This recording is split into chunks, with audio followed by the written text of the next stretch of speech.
మళ్ళీ కట్టేటప్పుడు కలుపుతున్నాను. మళ్ళీ కట్టేటప్పుడు తొక్కుల్లో పడి మొక్క పాడుతుందని అట్టని చెప్పి అప్పులు దాటం. దీనికి అట్టక అది దీనికి 2 రోజులు 3 రోజులు జల్లితేనే తర్వాత గింజ జల్లినే పట్టదు. అదే దమ్ముదండి.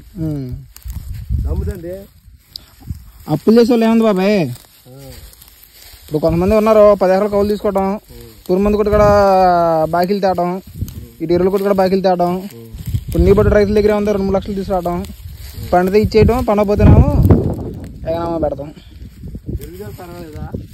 బాగానే ఉంది బాబాయ్, 4 రోజుల పైరు చక్కగా నీకు నావలంగా వస్తుంది. ఓ హెవీగా కాకుండా మెల్లగా వస్తుంది.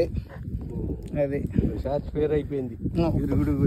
అదే ఇంకో ఆట పెట్టావు అనుకో నువ్వు. ఇప్పుడు మొన్న ఏం వేసావు? ఇది ఏది బలం ముందును పురుగు మందు ఇంకోటి పురుగు మందు ఇది కొట్టే మళ్ళీ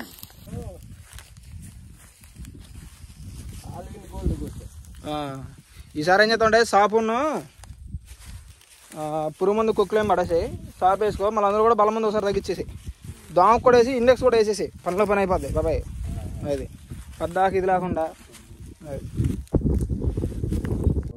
పూర్తగిన ముందు తగ్గుతాంలే. అప్పుడైతే కొద్దిగా చెట్టు మీద లాక్కుంటుంది. అదేలా అవన్నీ ఒత్తి ఏమన్నా ఒక 50 కిలో వేసేస్తే ఒక 20 బత్తాలు తీద్దామని ఆశ.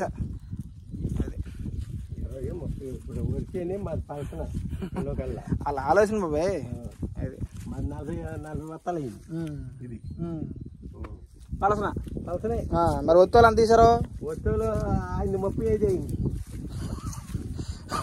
మరేంటి ఎందుకని